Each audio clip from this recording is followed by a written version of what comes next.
¿Qué tal? Bienvenidos al tercer video de electrocardiograma. Hoy vamos a hablar de arritmias y síndromes de preexcitación, igual con las imágenes de litfl.com y sgpedia.org. Como les dije, el tercer curso, si no han visto los anteriores, bienvenido a ver los anteriores. Y como les había mencionado previamente, estos tres videos son gratis, no hay necesidad de pagarlos en ningún sentido, dictados por mí, el doctor Francisco Gallegos. Ok, comencemos. Entonces, para hablar de arritmias, vamos a repasar un poquito el sistema de conducción, otra vez. Ya sabemos la parte del impulso eléctrico, la depolarización, etcétera, de los cursos anteriores. Lo que quiero recalcar acá es que todas las células del sistema cardíaco tienen la capacidad de generar un impulso eléctrico. Todas, todas. Las células del nodo sinoauricular son las que usualmente llevan ese impulso eléctrico porque son las que la capacidad es de 60 a 100 latidos por minuto. Son las que usualmente llevan este sistema de conducción. ¿Por qué? Como ellas llevan un periodo refractario más corto, si se recuerdan las ondas de en parte de fisiología y cómo viene el siguiente impulso y etcétera, recordarán que las que tienen el periodo refractario más corto son las del nodo sinoauricular. Entonces, ellas son las que usualmente llevan el impulso eléctrico, pero son las que más rápido lo generan. Pero todas las otras células tienen esta capacidad. Las células del músculo atrial tienen capacidad de llevarla entre 55 y 60 latidos por minuto normalmente. El nodo auriculoventricular entre 45 y 50. El haz de His en 40-45, las ramas 40-45, las fibras Purkinje 35-40 y el músculo ventricular 30-35. Si recuerdan, cuando veíamos bloqueo de tercer grado, los ventrículos iban como a un ritmo más o menos de 40, entre 35 y 40. Es por esto, es porque normalmente ellos llevan una frecuencia así. Entonces, esto es importante recordarlo para todas las arritmias que vamos a ver.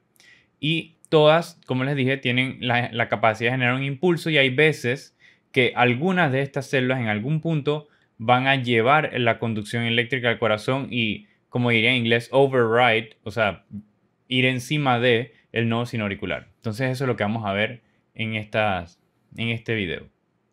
Ok. Arritmias no sinoauricular.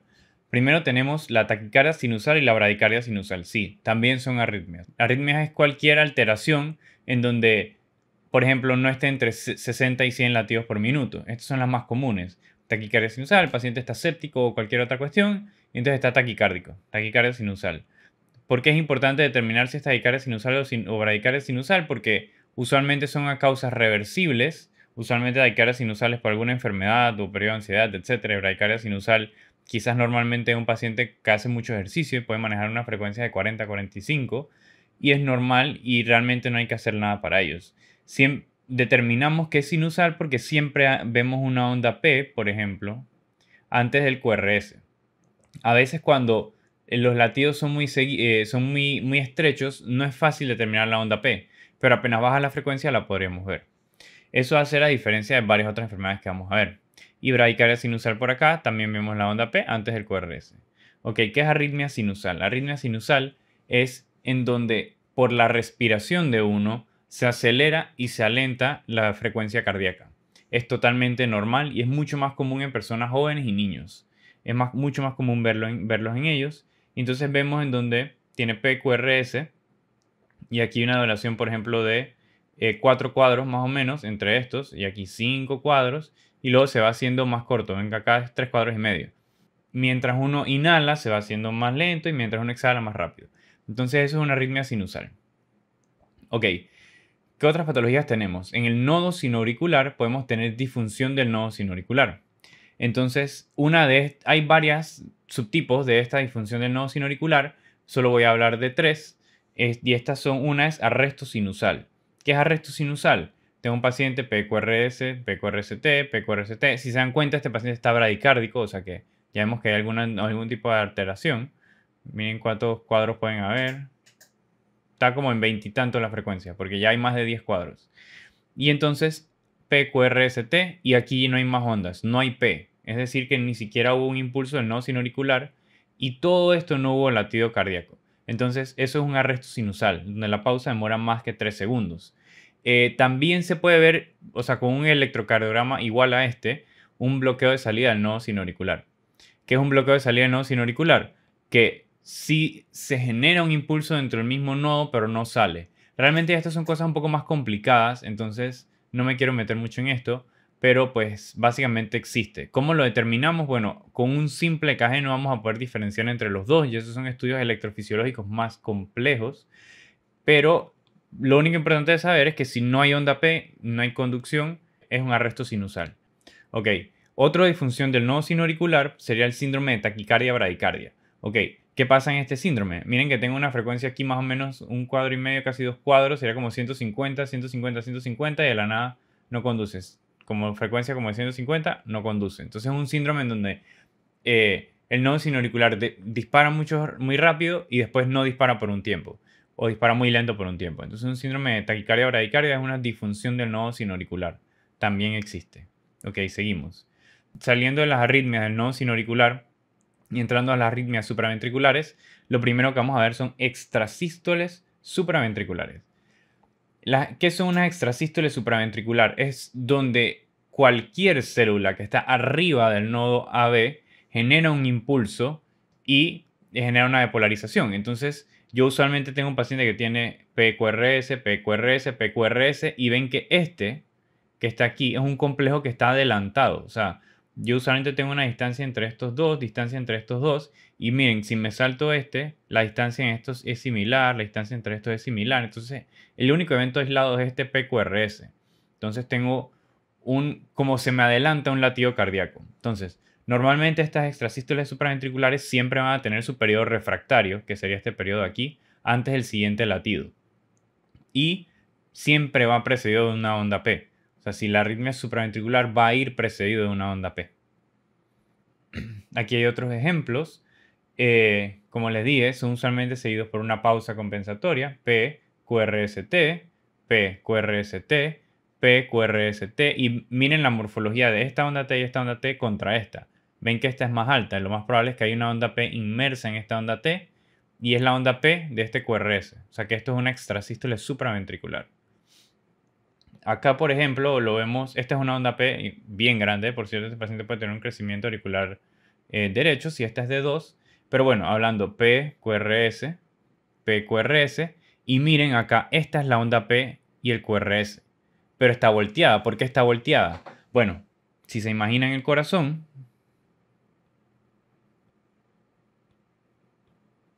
como les iba diciendo, vamos a decir que el nodo está por acá y el impulso usualmente viaja de aquí hacia el nodo AB, pero lo más probable es que la célula que se depolarizó está en la aurícula en un lado por acá, por ejemplo. Entonces, en vez del vector ir hacia acá, el vector está yendo hacia acá, o sea, al lado contrario. Entonces, por eso es que la onda P es de una morfología distinta. En vez de ser positiva, es una onda P negativa. Entonces, esto es una extrasístole supraventricular porque es PQRS. Usualmente el QRS de las extrasístoles supraventriculares va a ser un QRS corto, menos de 100 milisegundos. Hay excepciones, pero usualmente va a ser un QRS corto. Más adelante les voy a hablar de cuáles son las excepciones. Y entonces, dependiendo de dónde sale el impulso, la onda P puede ser igual o diferente. La mayoría de las veces va a ser diferente, aunque sea, por decirlo así, un poco menos positiva, porque va a salir de algún lado de los aurículas, pero no del nodo sinoauricular, si es una extrasístole supraventricular. Esta imagen nos lo va a explicar de una forma mucho más clara. Esto, el lado de acá, imagínate que estas son las aurículas. Este es el nodo auriculoventricular que conduce y aquí están los ventrículos. Entonces, el QRS normal es que yo tengo una onda P, que sería este impulso que viene acá, la depolarización de las aurículas, el periodo refractario y el QRS, que sería este periodo acá. Luego, otra vez, PQRS, igual. Y en este caso, me dicen que en algún lado de la aurícula, que es este asterisco de acá, genera un impulso. Ven como la onda P ahora es negativa. Entonces, esto es que el impulso vino de algún otro lado de las aurículas, pero igual condujo normalmente por el nodo AB y QRS. Un QRS angosto igual. Entonces, ¿qué más puedo tener? Eso es una extrasístole supraventricular conducida normalmente. Puedo tener una extrasístole que fue conducido con aberrancia. Miren que este caso sería también de una extrasístole. Miren que la onda P aquí está como medio bifásica o negativa. Y es conducido por el nodo AB, pero en este caso el haz derecha del haz de Is está aún en su periodo refractario. Entonces, cuando viene el impulso eléctrico, el haz de Is, la rama derecha, no lo conduce. Entonces, yo tengo una morfología como de bloqueo de rama derecha, que sería un QRS ancho, pero igual es una extrasístole supraventricular. Esa es una de las excepciones que les había hablado, cuando el QRS puede ser ancho. Y otra cuestión que podemos tener es que tengo una onda P, por ejemplo, esto de acá, pero que no es conducido por el nodo AB porque el nodo AB aún está en su periodo refractario. ¿A qué se parecería esto? Esto se parecería a los bloqueos de segundo grado que hemos visto, pero en este caso va a ser un evento aislado, único. Y en los bloqueos es un evento que se repite y se repite y se repite, y lo podemos ver seguidamente en un Holter. Entonces, estos serían más o menos los tipos de extrasístoles supraventriculares, y ven que lo más importante es que siempre está precedido por una onda P. Tengo que encontrar la onda P para decir, es una extrasístole supraventricular. Entonces, esta es la parte que les explicaba. Supraventricular significa que sale o del nodo o de arriba del nodo, pues las aurículas en este caso. El impulso puede salir de este lado de la aurícula o de una célula por acá, de una célula por acá. Depende de dónde sale, va a ser la morfología. O también puede ser nodal. Vamos a ver un ejemplo más adelante. En el caso de nodal, lo que va a pasar es que el impulso se va a originar aquí en el nodo, y entonces va a ir tanto a las aurículas como a los ventrículos a la vez. Entonces, ¿qué va a pasar ahí? Voy a tener un QRS y no voy a ver la onda P, o si veo la onda P está un poquito después del QRS, como si fuese así. En este caso, esto siendo la onda P, porque el impulso viaja tanto a los ventrículos como a las aurículas a la vez. Esto en el caso de que sea algo nodal. No me quiero más adelante les muestro un ejemplo, pero no me quiero meter mucho en esto. No es tan necesario. En este el QRS va a ser angosto y en este el QRS va a ser angosto. Todo lo supraventricular usualmente va a ser angosto, a menos que sea conducido con aberrancia, como les había mencionado previamente. Entonces, ¿qué otras arritmias supraventriculares existen? Aparte de las extrasístoles, tenemos taquicardia por reentrada nodal en el nodo AB, que es esta que está acá. Ahora les muestro un ejemplo más claro. Tenemos flóter atrial, ahora les muestro un ejemplo. Tenemos fibrilación atrial, taquicardia atrial de un solo foco, o puede ser de múltiples focos, y taquicardia por reentrada en el nodo AB, pero no nodal. Entonces, ¿cómo va a ser más o menos? Lo que pasa con la taquicardia por reentrada nodal, la taquicardia por reentrada AB nodal, va a circular por aquí. Imagínense que el nodo va a circular el impulso eléctrico, va a ir para adelante, para atrás. Entonces, mientras va haciendo esto, va disparando hacia los ventrículos y disparando hacia las aurículas, disparando hacia los ventrículos y disparando hacia las aurículas. Entonces va a tener una frecuencia cardíaca bien alta y el impulso eléctrico viaja así. Ahora le muestro esta imagen, ahora le muestro una imagen para especificar un poco más. En el caso de flóter atrial, también va a ser como una vuelta, pero una vuelta más grande. Es decir, una vuelta como esta que se ve acá. En el caso de una taquicardia atrial de un solo foco, esta célula, por alguna patología o cualquier cuestión, va a generar impulsos que ella va a ser el marcapasos del corazón en vez del nodo sinauricular. Entonces, aquí la diferencia va a ser la onda P, la morfología de la onda P. Entonces, tenemos fibrilación atrial, que eso en fibrilación atrial, como ya les había mencionado, las patologías que causa fibrilación atrial, va a tener múltiples focos, todos generando impulsos eléctricos de una forma muy, muy, muy desordenada. Y en taquicardia por reentrada, esto se ve usualmente en pacientes con Wolff-Parkinson-White, que tienen una vía accesoria, o sea, aparte del nodo AB, tiene una vía accesoria entre la aurícula y los ventrículos, que le llamamos enlace de Kent, y hacen un circuito por ahí. Ahora más adelante les hablo un poco más específico de estas. Entonces vamos a hablar de la primera, que sería esta, por reentrada nodal. Taquicardia por reentrada del nodo AB. Entonces, usualmente en todos los pacientes me viene un impulso de las aurículas. En el impulso hay dos haces, un haz rápido y un haz lento en el nodo AB, o bueno, esta es la teoría. Y usualmente los impulsos viajan por el rápido y depolarizan acá hacia las de Is y los ventrículos. Entonces tengo la morfología normal de mi PQRS. ¿Qué es lo que pasa? Tengo una extrasístole supraventricular que sucede antes de lo esperado del siguiente latido. Como esta extrasístole sucede pues antes de lo esperado, viaja, pero el haz rápido está en periodo refractario. como el haz rápido está en periodo refractario, no conduce el impulso eléctrico, entonces el que lo conduce es el haz lento. Y entonces va por aquí, haz lento, y depolariza. ¿Qué es lo que pasa? El siguiente impulso que viene, entonces igual va a conducir por aquí por el lento, pero como ya se repolarizó el rápido, da la vuelta por acá y entonces empieza a hacer un circuito, que es esta parte que vemos acá. Y empieza a dar círculos y círculos y círculos y círculos. Entonces, esto me genera depolarizaciones hacia los ventrículos y hacia las aurículas, así. O sea, baja por aquí, depolariza ventrículos. Baja por aquí, depolariza aurículas. Así. Ventrículos, aurículas. Y vamos a tener una morfología más o menos así. Entonces, es una taquicardia por reentrada al nodo AB. El ritmo va a ser regular. El ritmo de las aurículas y el ritmo de los ventrículos va a ser el mismo. Va a ir entre 150 y 250 latidos por minuto. El origen de la taquicardia, como les había mencionado, es el nodo AB. De ahí es donde se origina o hace un circuito el impulso. La onda P va a estar inmersa en el QRS. ¿Por qué? Claro, como sale del nodo, los impulsos así, entonces o se polariza a la vez o un poquito después las aurículas. Entonces el QRS va a estar, la onda P va a estar tapada por el QRS o un poco después del QRS. Pero como la frecuencia es tan rápida, usualmente no lo voy a poder ver. Hay veces que sí, cuando ya baje la frecuencia quizás lo vea, pero lo más probable es que no la pueda ver porque está inmersa en el QRS o después del QRS. Y otra cosa característica de estas arritmias es que las maniobras vagales o adenosina terminan la arritmia. Hay dos tipos, la típica, que es la vía lenta rápida, y otra típica, pero no nos vamos a meter en eso. Ok, entonces taquicardia por entrar al nodo AB, ven que está a un ritmo muy rápido. Imagínense, aquí está un cuadro y pico, está como en 220 más o menos, o puede estar casi en 300, 150, o sea, está bien rápido la frecuencia cardíaca. Y ven que vemos QRS y la onda T, pero no podemos discernir la onda P. No sabemos dónde está. Puede estar inmersa en el QRS, es más, esta que está aquí puede ser la onda P, porque va a ser negativa lo más probable en estos casos. Pero luego acá no la vemos. Entonces la onda P va a estar pues o un poquito antes o dentro o un poquito después del QRS. Entonces esto responde a maniobras vagales o adenosina. Termina la arritmia, la corta.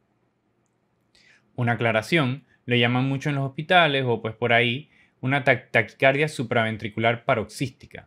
Este no es un tipo necesario de taquicardia, sino que engloba a todas estas taquicardias por reentrada, porque la definición de paroxística es que ocurre repentinamente. Y es la misma epidemiología que esta taquicardia por reentrada no AB, o sea, le sucede a jóvenes 15, 25 o 30 años, solo que los subtipos de KG es que si es por reentrada no nodo AB ortodrómica, antidrómica, o si es por reentrada pero no nodal, como la de Wolff-Parkinson-White. Esas son las diferentes terminologías, pero es lo mismo. Taquicardia supraventricular paroxística significa que le sucede pues repentinamente y un tipo de esta se podría llamar esta que es taquicardia por entrada al nodo AB. Ok, en este caso vemos un paciente que la frecuencia está en 150 más o menos, si calculamos son como 2 cuadrados entre aquí, entre los dos QRS. Esto que está aquí abajo puede ser la onda P, puede también no serlo. Cuando vemos un poco más cercano en V1, vemos que aquí hay como, esto sí pareciera una onda P aquí en V1 y aquí en V2 no parece que es parte del QRS, pero puede ser una confusión, puede ser que nos estamos confundiendo con otra morfología. ¿Qué pasó? A este paciente le damos adenosina y cuando le damos adenosina vemos que V1 no tiene ese pico normalmente y aquí tampoco está en V2, entonces esa era la onda P. Entonces eso nos confirma que esto era una taquicardia por reentrada del nodo AB porque tenía la onda P después. En este caso vemos que ahora la onda P quedó aquí antes del QRS. Entonces esa era una taquicardia por reentrada del nodo AB. Ok, esto es una taquicardia supraventricular, aparentemente por reentrada del nodo AB. Aparentemente esta sería aquí la onda P que está aquí en medio del ST. Y aquí le dieron adenosina. Entonces aquí al paciente le dieron adenosina y ya la taquicardia cesó y ya vieron que vuelve a la morfología normal de PQRST y ya no tenemos la onda acá. Entonces esta es otra taquicardia supraventricular por reentrada nodal. Hay otro tipo de taquicardia por reentrada que no es nodal, es decir, no hace el circuito, no hace el circuito en el mismo nodo AB, sino que lo que hace es que viaja por un accesorio, en el caso de Wolff Parkinson White por el haz de Kent. Esta les voy a explicar más adelante, así que la voy a mencionar solo para que sepan que es la misma categoría. Por eso puse esta diapositiva aquí. Ok, fibrilación atrial. En la fibrilación es la arritmia de las más comunes que existe. Es más, si tengo un paciente mayor de 60 años con un pulso arrítmico, lo más probable es que sea una fibrilación atrial. Es un ritmo irregularmente irregular y característico ausencia de ondas P. No hay ondas P en la fibrilación atrial. El ritmo de las aurículas va entre 300 hasta 600 latidos por minuto y el ritmo de los ventrículos entre 75 a 180. Claro, las aurículas disparan de múltiples focos, impulsos eléctricos. Como es desordenado, no hay una onda P, pero los ventrículos, por el periodo refractario, no pueden conducir todos esos impulsos eléctricos. Entonces ellos van a conducir un impulso eléctrico mucho menos. En el caso de este EKG, por ejemplo, todos estos son de polarizaciones de varias células en las aurículas, pero solo este lo condujo el ventrículo. Por ejemplo, solo una depolarización de una de estas la condujo el ventrículo. Y así con el resto. Entonces voy a tener, el origen va a ser las aurículas. Voy a tener, a algunos le dicen que ondas F en minúscula o no le digan ninguna forma. Lo importante es que hay ausencia de ondas P y los intervalos RR son irregulares. O sea, entre esta R y esta R tengo esta cantidad de cuadrados, pero entre esta R y esta R menos, aquí está más corto, aquí más corto también y más largo, etc. Es importante eso, que tiene un intervalo RR totalmente irregular. Como les digo, ritmo irregularmente irregular y no hay ondas P. En este EKG también vemos también ausencia de onda P, no podemos discernir ninguna onda P. Y entonces los RR ven que son, aquí está corto, aquí está un poco más largo, aquí está larguísimo, corto, largo, irregularmente irregular. No es predecible de ninguna forma. Entonces esto es una fibrilación atrial. Acá también tengo un paciente con fibrilación atrial. También los RR están irregulares. Miren aquí, entre esto y esto, aquí es más corto, más corto, más corto, más largo, etcétera. Totalmente irregular. Pero si se dan cuenta, aquí el ritmo ventricular es mucho más rápido. En estos pacientes el ritmo ventricular podía estar entre 90, aquí quizás 60, más o menos, si lo calculo, puede estar entre 80 y 90. Pero en este paciente, miren el ritmo ventricular aquí en las derivadas precordiales, está como en 150, 170, 180.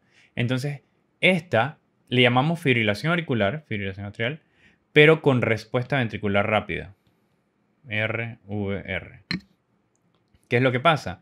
Como los ventrículos están en tanta velocidad, no van a producir un gasto cardíaco eficiente para el cuerpo. El paciente se va a sentir que se quiere desmayar, débil, etc. Se va a sentir muy mal. Entonces le toman un EKG y vemos esto. Hay que bajar la frecuencia cardíaca, darle antiarrítmicos. Hay protocolos que lo vería en otro video, pero básicamente para la fibrilación atrial esto sería una fibrilación atrial con respuesta ventricular rápida, porque miren cómo están la velocidad de los ventrículos. Le llamaría respuesta ventricular rápida como más de 100, 110 latidos por minuto más o menos. Ok, flóter atrial. ¿Qué pasa en flóter atrial? Tengo ondas en forma de diente de león en 2, 3 y AVF. En este el ritmo auricular o atrial es más lento, entre 250 y 350 latidos por minuto, y el ritmo ventricular entre 75 y 150. Entonces, ¿cómo lo categorizaría? Más o menos el atrial queda en 300, y entonces el ventricular puede ser 300 entre 2, que sería 150, 300 entre 3, por ejemplo, 100, o 300 entre 4, 75 más o menos. Entonces, ¿qué es lo que pasa? Esto es un promedio. Esto van a mantener usualmente un bloqueo fijo, porque como se acuerdan la imagen que era como una reentrada, que había, si esto en las aurículas y los ventrículos, una reentrada que es como así, más o menos. Dependiendo del periodo refractario del nodo AB, es que él va a conducir los impulsos eléctricos a cierta velocidad. Entonces, usualmente estos pacientes manejan un bloqueo fijo, es decir, 2 en 1, 3 en 1, 4 en 1.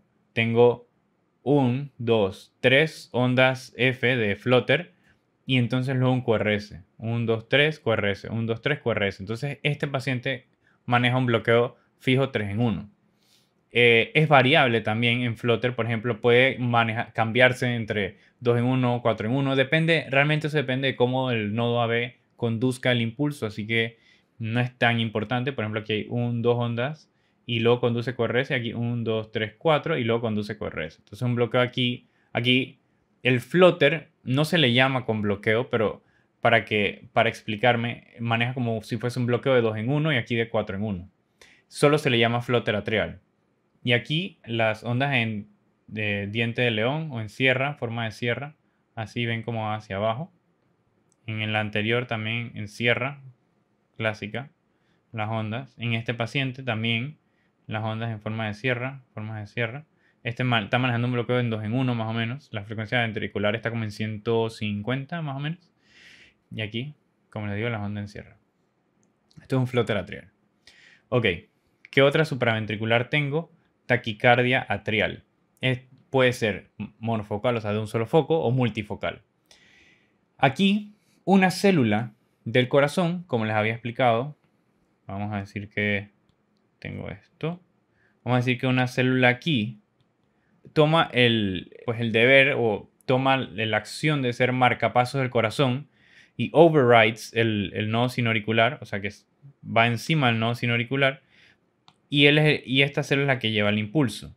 Entonces, ¿cómo vamos a saber si es una taquicardia atrial? La onda P va a ser diferente, básicamente. ¿Se acuerdan que yo les había mencionado que en D2, en la derivada 2, la onda P siempre es positiva? Bueno, miren aquí cómo es la onda P. Negativa. Más lo miren. Ajá.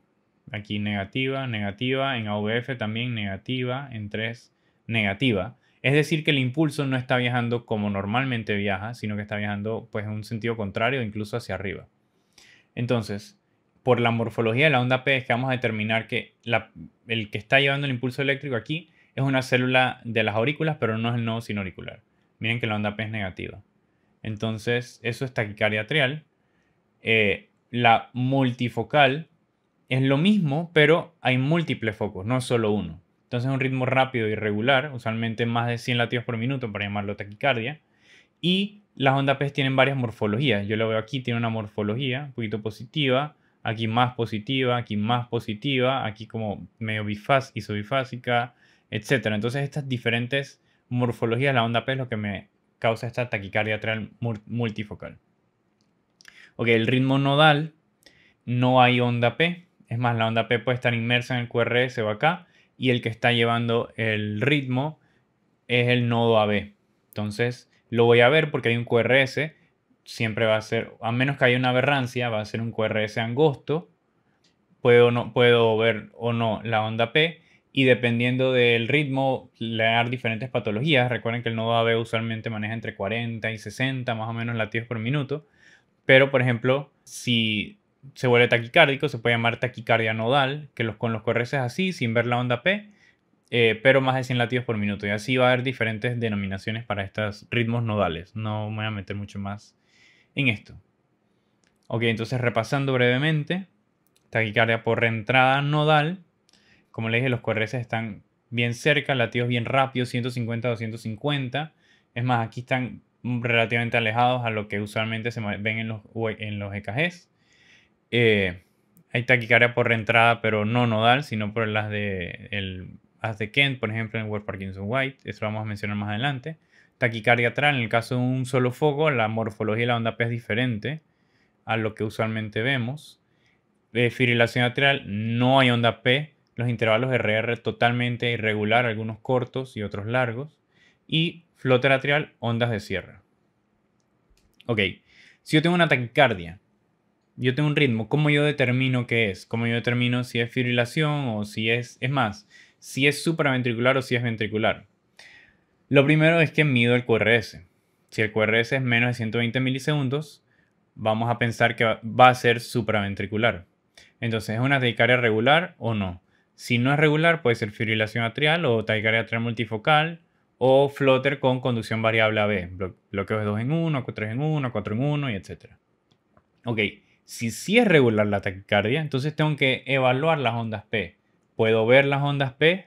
Si sí puedo ver las ondas P, entonces comparo los QRS con la onda P. Si es igual, o sea, cada P conduce un QRS, cada P conduce un QRS, me voy por el lado de no. Si no es así, sino que hay más ritmos, más P's que QRS, puede ser flote lateral o taquicardia lateral de vuelta. Como les digo, si nos fuimos por no, analizamos el intervalo RP, corto, puede ser una taquicardia por reentrada nodal, un largo por reentrada nodal, taquicardia atrial o la de Wolff-Parkinson-White. Y si es un RP largo, más que el PR, esta es de acá. Si de salida no veo las ondas P, me voy por una taquicardia por reentrada nodal. Ok, ahora vamos a hablar de las arritmias ventriculares. Entonces, en las arritmias ventriculares los impulsos se van a generar de los ventrículos, básicamente. Entonces, ¿qué es lo primero? Las extrasístoles ventriculares. Va a tener un QRS ancho, más de 120 milisegundos. Ellos van a ser prematuros, usualmente seguidos por una pausa compensatoria, igualmente que las supraventriculares. El ST y la onda T van a ser discordantes y el impulso eléctrico puede conducir o no a las aurículas. Entonces, ¿cómo así? Ok, este es el ritmo regular, ¿no? PQRS, normal, normal. Y tengo un QRS ancho que en este caso va del mismo lado de o sea, las R's es en la misma, es positiva también, pero puede ser al revés, como está acá. Depende de dónde se origina el impulso eléctrico, si la R es positiva o si es más que todo una onda S. Y el ST y la onda T van a ser opuestos a la onda R. Ven que normalmente tiene un PQRST todos positivos, todos hacia arriba. Bueno, en las extrasístoles ventriculares va a ser al revés. Entonces, esta morfología es muy clásica de las extrasístoles ventriculares. Aquí, es un QRS ancho, el ST y la onda T es al revés del QRS y tienen su periodo refractario. ¿Qué es el periodo refractario? Que si yo tengo, este es el RR normal, aquí tengo la extrasístole ventricular, miren que apenas terminó la extrasístole, demora lo que hubiese demorado un QRS normal y sigue el ritmo normal del corazón. Esas son las extrasístoles ventriculares. En este dibujo de acá vemos que tengo un impulso que sale acá, sale de los ventrículos. En este caso está bloqueando las aurículas. Entonces en este caso tendría una extrasístole ventricular y no condujo hacia las aurículas. Entonces puede ser que tenga una onda P inmersa aquí en este QRS de acá. Otra cosa que puede pasar es que, no sé si se ve acá, pero tengo el QRS y esta puede ser la onda P conducida de forma retrógrada. Eso también puede pasar aquí. Entonces sí, esto es una extrasístole ventricular. Pueden o no conducir a las atrias, pero básicamente es un QRS ancho, es lo más importante. Ok, acá tengo otro en donde tengo varias, miren acá, esto es una extrasístole ventricular. Aquí sigue el QRS normal, QRS normal. Es más, mido aquí, aquí. Esto hubiera sido lo normal. Mido de acá a acá. Y ya es la pausa compensatoria que le tocaba. Aquí tengo otra extrasístole ventricular. En este paciente tengo múltiples extrasístoles ventriculares. Miren que la mayoría son de morfologías bien similares, o sea que vienen de áreas de varias paredes similares de los ventrículos. Entonces, QRS, extrasístole, QRS, extrasístole. Entonces, esto cuando hay un QRS y una extrasístole, así seguidos le llamamos bigeminismo. Si hay dos QRS y una extrasístole, le llamamos trigeminismo y pues así. Esto es de alto riesgo porque si el paciente está manejando un ritmo así, él tiene un riesgo de que le pase esto, taquicardia ventricular. ¿Qué es lo que pasa? Cuando yo tengo más de 3 extrasístoles seguidas, se le llama taquicardia ventricular. Si demora por más de 30 segundos, se le llama sostenida, taquicardia ventricular sostenida. Y si demora menos de 30 segundos, en el caso de este, por ejemplo, nomás hay 4, se le llama taquicardia ventricular no sostenida. Esto sería una taquicardia ventricular sostenida. Ok, ¿qué es lo que pasa con esta? En las taquicardias ventriculares, ahora sí hay un problema porque el corazón no mantiene el gasto. O sea, si yo tengo una extrasístole o 2 o 3, está bien. Un latido anormal no expulsó la sangre de la forma adecuada, pero no importa. Pero si tengo una taquicardia ventricular y sostenida, muy seguida, yo no voy a mantener el gasto cardíaco del corazón. El corazón no va a impulsar la sangre adecuadamente. Entonces, tarde o temprano, voy a tener un gasto disminuido, voy a tener hipoxia y todo lo que viene con eso mismo.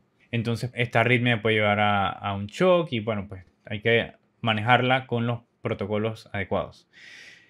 Entonces, las taquicardias ventriculares son mortales y pues hay que tratarlas inmediatamente, inmediatamente. Esto es un paciente que tiene una taquicardia ventricular, ya más de 30 segundos sería sostenida. Esto también es morfología de taquicardia ventricular. Esto se le llama monomorfa porque es de la misma forma exactamente. Y entonces aquí también una taquicardia ventricular.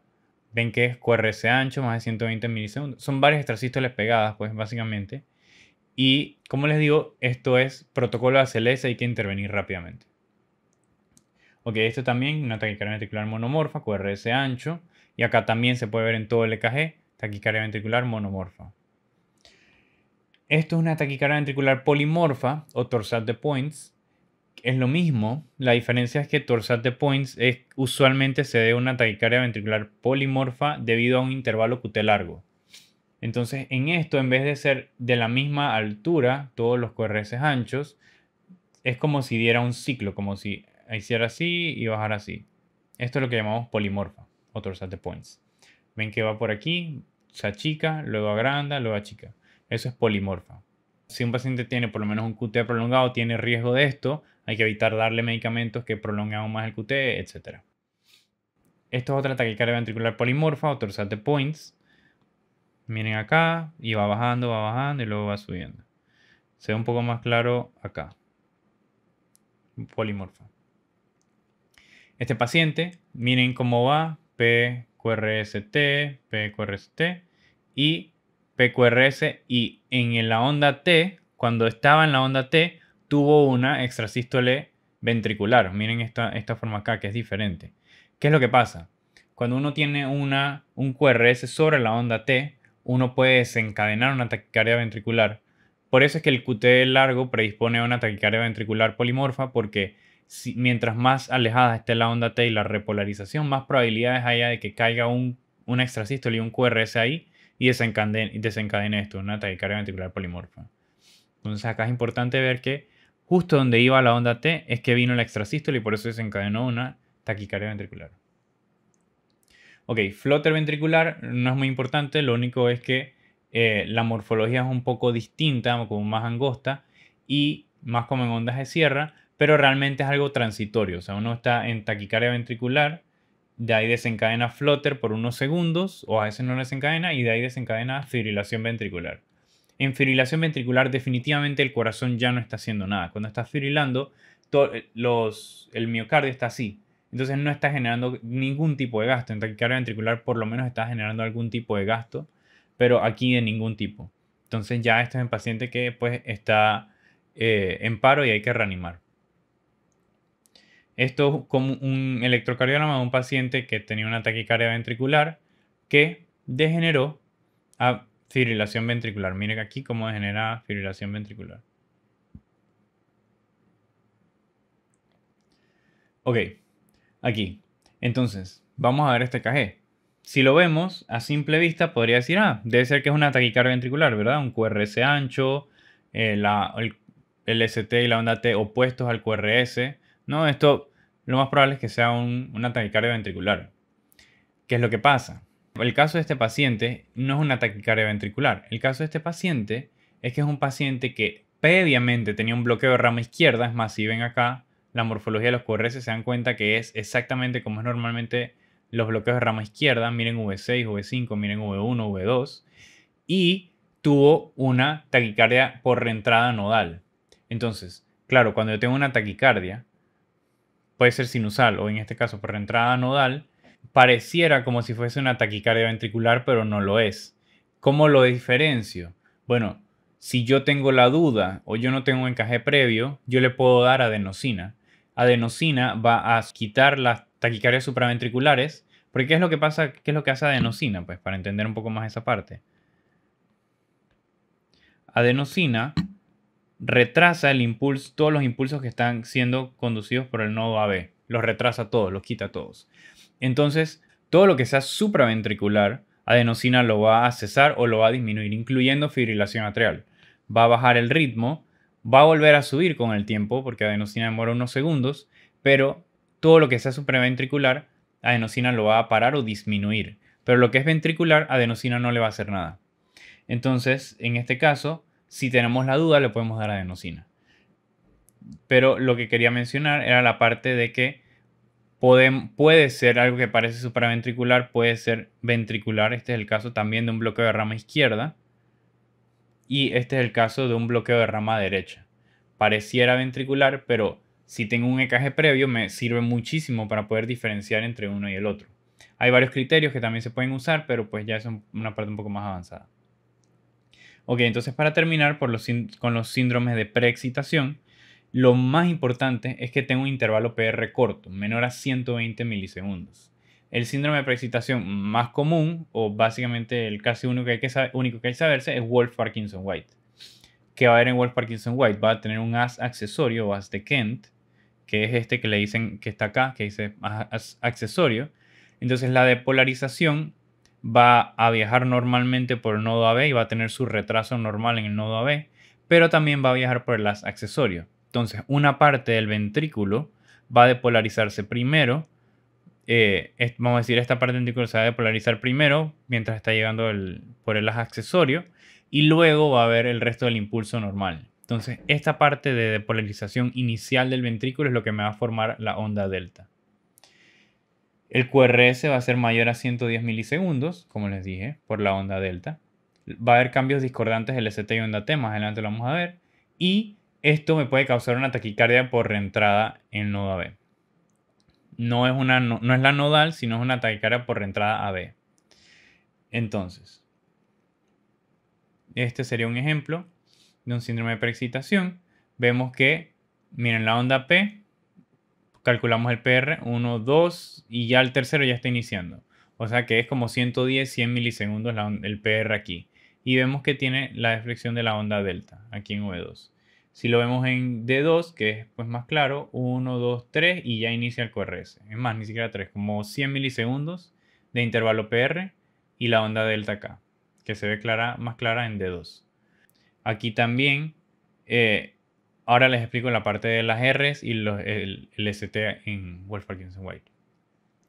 Ok, Wolff-Parkinson-White me puede causar una taquicardia por reentrada B. ¿Qué pasa? El impulso puede viajar por el nodo AB, pero regresar por el as accesorio y dar vueltas por aquí. Entonces estos pacientes con Wolff-Parkinson-White van a ser muy propensos a tener una taquicardia pues supraventricular que no determino el origen, y cuando les doy adenosina o la resuelvo veo que tiene una onda delta, entonces era una taquicardia por reentrada AB. Entonces hay dos tipos, ortodrómica y antidrómica, depende de hacia dónde va, pero pues nada más para que sepan que existen. Entonces, en un EKG normal de un paciente con Wolff-Parkinson-White, vemos que tiene un PR corto, lo calculamos, son como 90 más o menos, 100, y la onda delta acá, onda delta acá, onda delta acá. Lo otro es que va a tener es, bueno, el QRS ancho, más de 110 milisegundos. Va a tener una onda R dominante en V1. Esto es lo que se conoce como Wolff-Parkinson-White tipo A. Hay tipo A y tipo B, solo les estoy presentando el tipo A. Y esto está asociado por una vía accesoria en el lado izquierdo. Las ondas R altas y las ondas T invertidas en V1 o V3 imitan lo que fuera una hipertrofia ventricular derecha. O sea, uno ve a este paciente y uno dice, parece que tiene una hipertrofia ventricular derecha. Pero, es más, incluso tienen el ST invertido y la onda T invertida. Pero en el caso de que ya yo determino que tiene una onda delta, esto es un patrón característico de Wolff-Parkinson-White y no es de hipertrofia ventricular derecha. Y también hay una onda delta negativa en AVL que simula las ondas Q y es como si fuese un pseudoinfarto, pero no lo es. Ok, esto es una taquicardia por reentrada AB, como les digo, el circuito. Un paciente a simple vista parece una taquicardia supraventricular, no sabemos específicamente cuál. Está más o menos a 225 latidos por minuto. No veo ninguna onda P, así que parece supraventricular. Pero le doy adenosina y apenas le dan adenosina, miren, el mismo paciente, hay una onda delta K, PR corto, ya, Wolff-Parkinson-White. Entonces, otro síndrome de PR corto o síndrome de preexcitación es el síndrome de Long-Ganon-Levine. Es lo mismo, un PR corto, pero sin la onda delta. Este síndrome también está un poco discutido de si existe o no existe. por lo que no voy a meter mucho en él, pero si escuchan el long and only Vine, es lo mismo, PR corto sin onda delta. Y entonces, por último, el último EKG que les quiero mostrar, los pacientes con Wolff-Parkinson-White tienen 20% de probabilidades de generar fibrilación atrial. Entonces, ¿cómo se va a ver? En fibrilación atrial con Wolff-Parkinson-White se va a ver un QRS ancho, como si fuese, imagínense, una taquicardia ventricular. Pero muy característico es que va a tener un periodo, o sea, yo no lo podría diferenciar originalmente de una fibrilación auricular, pero va a tener estos periodos de aquí, que en donde, aunque los RR son, los complejos RR son variables, va a tener un periodo como de pausa aquí y luego sigue. Miren que aquí hay otro periodo aquí. A simple vista de este KG yo no puedo determinar qué es Wolff-Parkinson-White con fibrilación atrial, pueden ser muchas cosas. Puede fácilmente confundirse con una fibrilación atrial con bloqueo de rama izquierda, pero cuando en el ritmo ventricular es muy rápido, o sea, llega hasta 300 latidos por minuto. Lo más probable es que el paciente va a ser joven, 20 años, 20 y tantos años, o niño incluso, o sea que el caso clínico no me cae mucho con fibrilación atrial con bloqueo de rama. O sea, ya fibrilación atrial con bloqueo de rama pensaría de quizás un paciente mucho mayor, 60, 65, 70 años. Y hay una variación sutil de latido a latido, como les había dicho. Entonces, este sería un EKG que de un paciente con Wolff-Parkinson-White, una fibrilación atrial. Y bueno, listo, este sería el fin del curso de EKG. Espero que lo hayan disfrutado. Y cualquier cosa los invito a ver el resto de los cursos en Cursos Medicina.